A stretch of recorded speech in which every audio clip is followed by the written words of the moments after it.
Hello friends, अस्सलाम वालेकुम। एक छोटा सा रिमाइंडर है कि छोटी छोटी नेकियां जमा करना। हम गुनहगार बंदे हैं, इस बात से तो हम सभी इस बात को एक्सेप्ट करते हैं। तो हमें चाहिए कि हम जो है छोटी छोटी नेकियां बटोरें। तो शुरुआत हमें हमारे घर से करनी चाहिए कि हमारे घर में जो भी फैमिली मेम्बर है, रिश्तेदार है, वो ज़रूरतमंद है, किसी चीज़ की ज़रूरत है या पैसों की ज़रूरत है, तो आप उसकी मदद कीजिए उसके बोलने से पहले। क्योंकि अगर आप जानते हो तो आपको मदद करनी चाहिए, अगर आप कर सकते हो तो। या फिर उसे कर्जे के तौर पर पैसे ना देते हुए डायरेक्टली दे दीजिए, इस तरह से भी उसकी मदद हो जाएगी। तो ये भी आपकी छोटी नेकी हो जाएगी। इसके अलावा आप मार्केट में जाते हो, सब्जी तरकारी खरीदते हो, तो आप ऐसे से खरीदने की कोशिश कीजिए जैसे कि कोई बच्चा है जो सब्जी तरकारी बेच रहा है या जो भी है चीज़ बेच रहा है, तो आप उससे खरीदने की कोशिश कीजिए। और कोशिश कीजिए कि आप कुछ पैसा एक्स्ट्रा दीजिए और उससे रिटर्न ना लीजिए। ये भी आपकी एक छोटी नेकी हो जाएगी।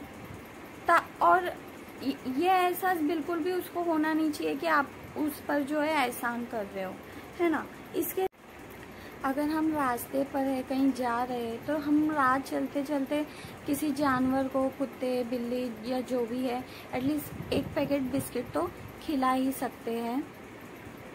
क्योंकि देखिए, भूख हमें भी लगती है और उन्हें भी लगती है। तो हो सकता है वो भूखा और आपने उस वक्त उसे खिला दिया, तो ये भी बहुत अच्छी बात हो जाएगी।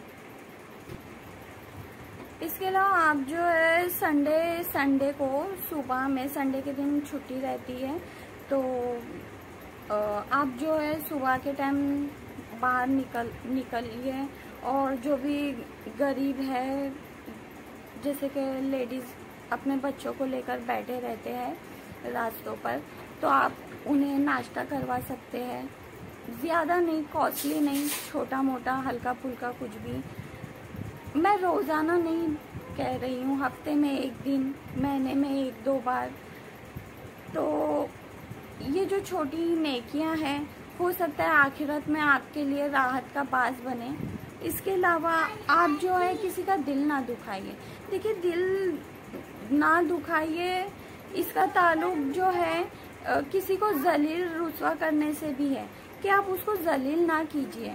हाँ, ठीक है कि सामने वाले की गलती है, लेकिन इसका मतलब ये तो कतई नहीं है कि आप उसको किसी के सामने जलील कर रहे या दो बातें सुना रहे। आप उसको अलग से भी समझा सकते हैं या डांट सकते हैं, है ना, किसी के सामने ना बोलते हुए। इससे कम से कम उसका दिल तो नहीं दुखेगा। किसी के सामने बोलोगे तो उसका ज़्यादा दिल दुखेगा। तो इस तरह से भी ना कीजिए किसी के साथ, क्या पता उसके दिल से क्या निकले। तो ये बस छोटे छोटे रिमाइंडर थे मेरी तरफ से। उम्मीद करती हूँ थोड़े मुश्किल लगे होंगे पर समझ में आए होंगे। तो मेरी ये वीडियो देखने का बहुत बहुत शुक्रिया।